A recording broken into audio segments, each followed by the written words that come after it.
there, it's Kevin with RogueDeckBuilder.com here with, I guess this is going to be the last draft that I'm actually going to do on YouTube. I'm going to keep the drafting to Twitch.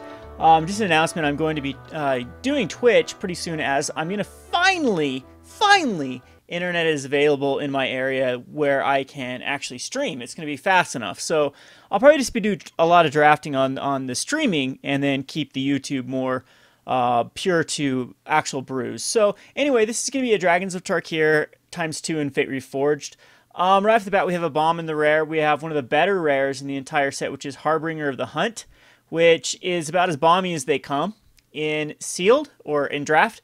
And I don't think there's, the good news about this pack is there really wasn't much else in this pack that is, worth even talking about. We have the Dunecaster is tapped down as a creature out flying, which can be pretty good. But other than that, not too much. So we'll take the Harbinger. The unfortunate thing about that is it's not the strategy I like to go. I am pretty much obsessed with going into an exploit deck, and Harbinger of the Hunt is as far away from black-blue as you can come with red-green, and the whole strategy you want to go is going to be completely different. So I do like to go red-green ramp. There's a Sheltered Aerie here, which can makes a land add 2 mana of any color. Basically, it only ramps by 1, though. It's not an overgrowth, but it's okay.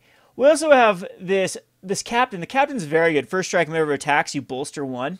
And it looks like our opponent did take a rare over it, so the rare is more powerful than a captain. But captain is easily going to be the second most powerful card in this deck here. We had the Hardened Berserker, which can actually be sort of ramp, and it is very aggressive, so I do like it. But I'm not going to be 100% sold into the Harbinger yet. I'm going to take the second best card, which is going to be the captain.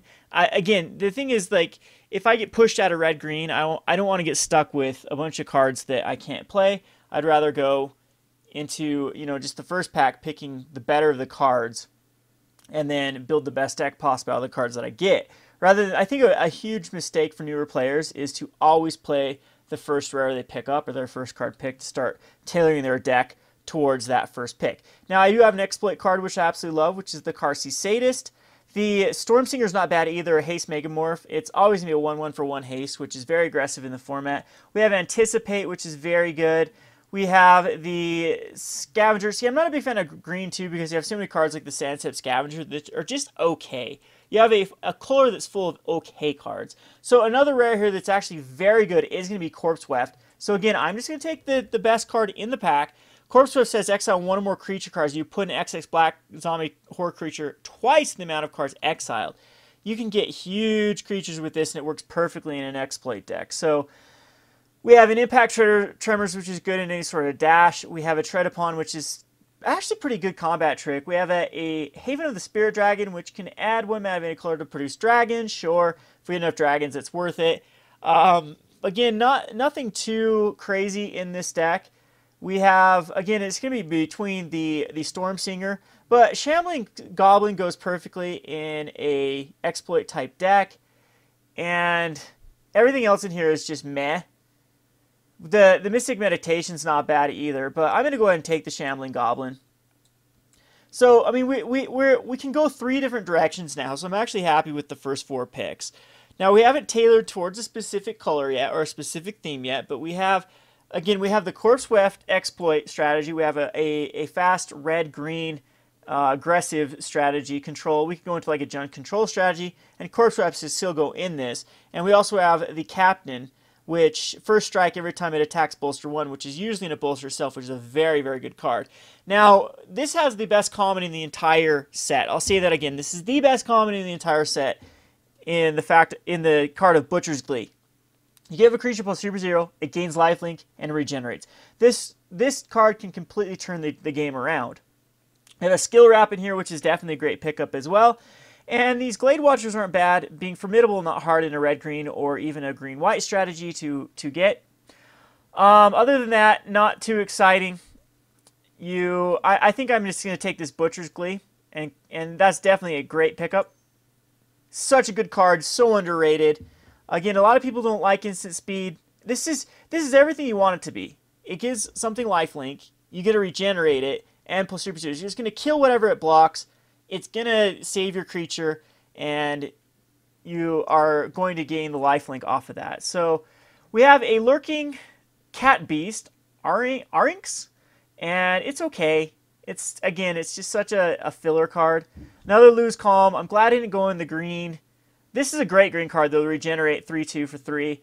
But Butcher is one of my favorite cards, so we are starting to see a nice little exploit deck, and I haven't committed to blue yet, so we can easily still try to fit in this Harbinger of Hunt. The great news about Harbinger of Hunt is there's a very, very broken uncommon that works so good with Harbinger of Hunt. It says target creature gets +2/+0 lifelink and death touch if you only control one creature.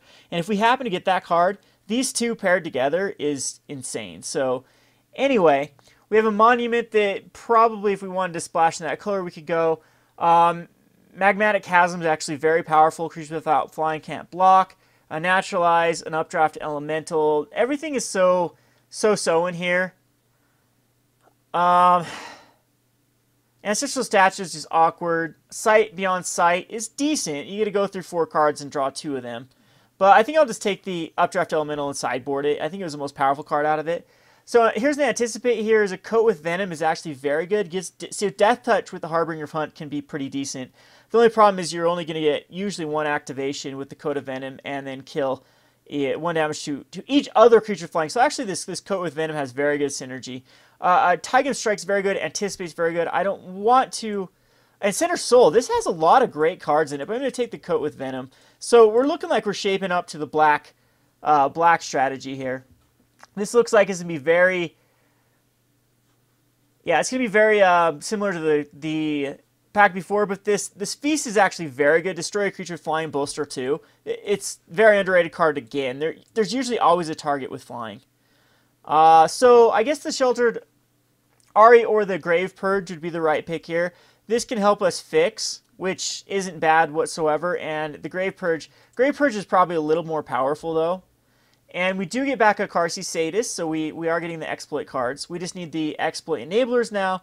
Tapestry of the Aegis isn't bad. Duress is a fine sideboard card, though we'll take it. Vial of Dragonfire can be removal if we don't get enough, so we'll go ahead and sideboard that and take the enchantment. So pack 1 overall, I like what we got. We have the makings of a good exploit deck, but we didn't get any of the... Well, it's mainly the blue cards. Dutiful Attendant would be the black card that returns a card back from your graveyard. And the blue cards would be either the one that draws 2 cards or the Familiar that draws 1 card, since you want to get with an exploit deck. And, you know, we didn't get many exploits anyway. Karsi Sadist usually... It can be a good exploit card, but a lot of times you play it for 2 damage, 2 life, and kill itself. Or you just end up playing it for a 1/3, which is actually what the deck wants, is to stabilize. So... But, I mean, again, we got Corpse Weft, which works perfectly with everything that wants to die. We got a Shambling Goblin, great card. Coat with Venom has the synergy with the Harbinger of the Hunt. And the Pinion Feast can definitely be mainboarded, most likely going to be sideboarded, but it's a very powerful card. Instant speed, destroy creature flying, and bolster 2. I think people don't realize exactly how powerful that can be. Now, speaking of realize, we have a Myth Realized here. Incredibly powerful card. It's a foil. We also have a Pristine Skywise. When you cast a non-creature spell and tap it and it gains protection for color, it's very hard to kill this card. Unfortunately, both of these rares are not in my colors. We have the Vulture's Aven, which is the perfect card, and a Dutiful Attendant. But it's hard to pass up this Myth Realized if we still want to splash into white. Foil rare, again, it probably fetches a pretty penny at the moment. Myth Realized is one of those cards that people are trying to break. But I want to win this draft, so I think I'm gonna pass both of these bombs off to my opponent, and I think we just take the Aven and really set into an exploit strategy. So it might be the incredibly wrong play. I just can't see myself now, you know, switching focus. I'm pretty sure what I want to do, and this is the time you start having to make those decisions. Do I want to go all out in the strategy that I picked? And I think I do, so I'm going to take the Aven. Here's another Butcher. That's pretty much an easy pick. There's also a Swift Warkite, which whenever you get to put a card with converted mana cost 3 or less from graveyard on the battlefield against haste, and then return to your hand. That has very good synergy with what our deck's trying to do as well. A 4/4 for 6, flying and card advantage. Again, this is really going to say I'm going into red indefinitely. We're already in black. I do want to try for the Harbinger of Hunt, but I'm not 100% sold on it yet. But the Butcher is just a very powerful card. We do have synergy with the Swift Warkite, though, from being able to get back early, like Shambling Goblins. I'm going to go out and say it's not quite worth it, though. I'm going to pick up the Butcher. Butcher is one of my favorite cards out of the set. And now we have a Gravecrawler, which is perfect. The press advantage is pretty sweet. 2 creatures get +2 and gain trample until end of turn. Theros really wanted this card. Unfortunately, it was not in Theros. And I think this is a pretty easy pick between... Yeah, it's just going to be the Gravecrawler. It's one of the better cards out of black for exploit. Tower Shells, our Tomb Shell is not a bad pick. It's 1/6 can block anything for 4 mana. We have a Twin Bolt, which really makes me want to go into red. Twin Bolt can take care of anything early. Warbringer is very good with a dash type strategy. And the Servant of the Scale is not bad either, as when it dies, you basically get to put a +1 counter on another creature. But it's going to be Twin Bolt. We need removal. And yeah, and there's another Twin Bolt. This is actually turning out to be pretty good. Pack 2. Yeah, nothing else is too... I mean, the Evolving Wilds is nice. But it's going to be Twin Bolt. Help me out with early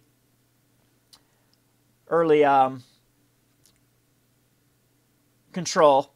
See, now, this is a hard pick because the Calcissimo Behemoth is 3 mana for 5/5 that can put your opponent on a lot of pressure. Is very, very powerful. But I think I'm going to continue to go on this exploit strategy. We have the Aven and a Sadist. I hope one of them wheels and we can pick both of them. So the Sadist is more likely to wheel. I'm going to go ahead and take the Aven. And then I'm going to hate myself for passing up the Sisma Behemoth, but I'm going to do so. And that might end up being the wrong play because I absolutely know the power of that. I've been killed to that card so many times. In fact, my opponent in the pre-release used Butcher's Glee on it 2 games in a row. That was, yeah, it was very, very difficult for me to come back from. So here, the Aspirant's not too bad. Again, nothing in this pack is very juicy. The Stampeding Elkert is a 5/5 for 5 though, and it can get trample. I think that's a little bit better than a 2/1. Other than this guy likes to be exploited, and if we have to use him as a filler, we will. So again, here's the Wandering Tomb Shell, another one of those. We have a 5/1 hexproof. This isn't a bad card. We have a Drowner. Again, it's a lovely exploit card. In fact, this card actually ended up not being the greatest exploit, but I'm going to make sure that no one else goes exploit, and we're going to hate it out of the way. Because we want to hit every one of our exploit cards like Dutiful Attendant. This is an easy pick for us because we want one. Hopefully, I think there was one more in the packs, and hopefully it wheels as well. So far, I mean, we could even go mono black, and we have very good synergy with the Corpse Weft. Again, I've passed my opponent some extremely powerful cards in the form of that pack with Myth Realized and the White-Blue Flyer. Oh, wow. I do not want to see those guys. I do not want to face that. But again, I'd love to see, I guess this pack's over. We can't get the synergy between Harbinger Hunt and the enchantment that makes it if you have one creature, +2/+0 Death Touch and Lifelink. But again, we have some decent synergies with Harbinger of the Hunt. The Butcher's Glee on the Harbinger of the Hunt is amazing. The Coat with Venom is also amazing. We have a whole Fate Reforged pack that we can get even more synergies. I think there is a couple of Death Touch type cards in Fate Reforged. We'll have to wait and see what we open. So, you know, in fact, I could just even try to go mono black. I'm not sold on... In Fate Reforged pack, I'll probably be picking up every fixer imaginable. Because right now, we most likely, this is our 15-card deck so far. We need to pick up... Well, we do need to pick up 8 playables. I do have Duress can be in that role. We have the Aspirant that can be in that role. We have the Pinion Feast that can be that role. So mainly at more like 5 cards. And either one of these guys is fine to pick. I probably don't want Impact Tremors. It has some synergy with Exploit. It's just going to be a skirmisher. And if we have to play it, we have to play it. So here's our little board of playables that if we need to play them, they can come in. Another Aspirant is the right choice here. I could see for Kindled Fury. Another Drowner, though. You never know. I might have to go into blue and cut out the Harbinger of the Hunt. Depends on how many Jeskai Sages we get in the Fate Reforged pack. Because we still do need those. We have the Dutiful Attendant, and that's it. So we might need to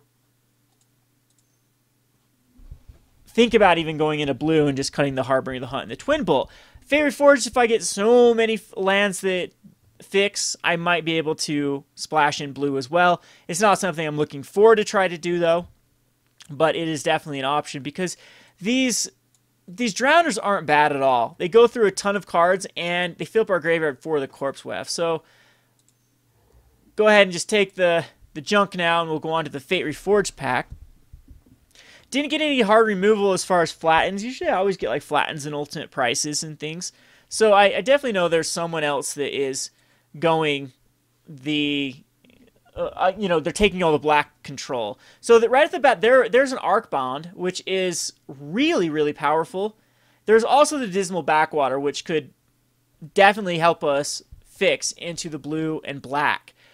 But this is an easy pickup. I highly doubt the Dismal Backwater will come back to us because this pack is quite weak. There's not much in it besides the Will of the Naga, the Sandstep Outcast, and I would say the Arcbound that is worth picking up, and the Shadow Spear. But we're going to take the Arcbound. Yeah, it's an easy way to clear the board and have that combat trick. Oh, wow. Foil Outpost Siege. What in the world do you take over a Foil Outpost Siege or a Wild Call? That is... wow. And we have a Sultai Emissary. I want this card bad. I want the Orc's Sure Shot bad. This pack is just nutty, nutty, nutty good. So hopefully one of these cards comes back, either the Emissary, the Sure Shot, the Dismal Backwater, but it's going to be the Foil Outpost Siege. That is one of the best commons you can actually get in the set. And now we have a Silumgar, the Drifting Death, that we absolutely do want in our deck. The Angler would be very good as well. The Angler, we're going to be able to put a ton of cards in the graveyard, and the Angler... Collateral Damage, too, is an exploit card. It literally is sack a creature, deal 3 damage to our creature or player. I could easily see myself playing Collateral Damage. It's hard to pick anything over Silumgar, the Drifting Death, as flying hexproof from whenever a dragon and you control attacks. Creatures defending player control get -1, -1. It just wins the game by itself. It blocks forever. I think I'm going to take it. Those Dismal Backwaters come back. That'll be good. I'm thinking Collateral Damage or Angler definitely won't come back, but hopefully they're Typhoid Rats or... ugh, this is so... I don't know. I don't know if I can take Silumgar. I'm going to. And maybe we'll just go into Grixis colors rather than into the Harbinger of the Hunt. So there's Tranquil Cove, wrong colors, Dows and Gloom. Definitely going to be the Dows and Gloom. Don't really need to look at anything else in the pack, as we do need more early game control. Rally of the Ancestors, one of my favorite cards ever printed, but it does not work in this deck, unfortunately. It might just be better than anything, though. I'm not going to be taking the Sultai Rune Mark or the Pilgrim of the Fires. Even though this isn't a bad card. Southern Reclamation isn't horrible. It's ways to put stuff in my graveyard, but I don't even know. For the Corpse Weft, I think this is the better card. So here we have another Dows and Gloom. I'm happy for this. Nothing else too exciting in the deck. Barons, again, wrong color, but we have the Sultai Emissary. We desperately do need one of these, as this allows us to get some sort of advantage out of exploiting it. In all honesty, I might just even cut all but 2 colors and go just red-black. I don't need the Harbinger of Hunt. If that's the point, I probably will splash in. But you know what? Maybe we'll splash in Grixis, because at this point we have more... oh, geez, now Swiftwater Cliffs. But again, I can't commit to going into blue or whatnot. So it's going to be the Emissary number 2. So this is giving us some nice little exploit cards for our Avens and our Butchers. I like this too because we have double Dows and Glooms for the Vultures Aven, and a Butcher's Glee for us to get some life gain back. So this is a huge, huge addition with the Dismal Backwater. I think that I'm definitely... oh, I think Harbinger of the Hunt might not make the cut. It is so powerful. I understand how powerful it is, especially if I can give it Death Touch. But I probably just won't have the fixing to do so. So now it looks like Grixis is the way to go. And we actually do have a complete deck right here without having to do anything to the deck. Other than we are a little bit weird on the fixing. So I'm going to take the Dismal Backwater over anything that comes up. And it does come up. Oh, for a Sultai Emissary number 3, though. At this point, I think I have to go fixing. I have enough Sultai Emissaries and Dutifuls. I hate passing it up, but the Dismal Backwater's fine. Now we have 2 blue sources.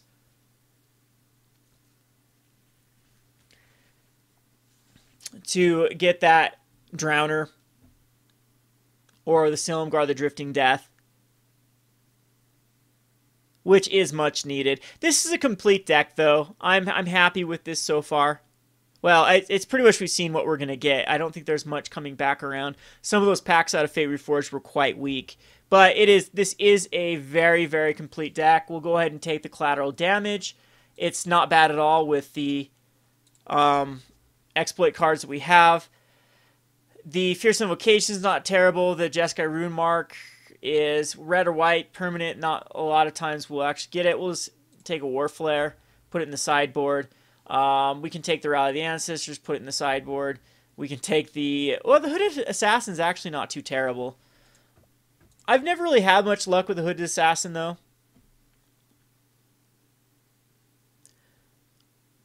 I could go 16 lands. I don't know. We are trying to get up consistently to 5, though, for the Butcher and the Gravecrawler, and then 6 for the Silumgar, the Drifting Death. So probably not going to go that route. Or maybe I'll just do my lovely 41 cards. And well, collateral damage doesn't need to be in here, but I think that it's worth it with like Shambling Goblin. There's some synergy with collateral damage. I'm happy with this draft. I definitely am happy. It works. It's something that can 3-0. Now, the problem is I am in an 8-4 draft, I believe. No, I'm in a 4-3-2-2 draft. So if I lose the first round, I'm out. And, yep, I think that I'm just going to play a nice little 41-card deck because I do...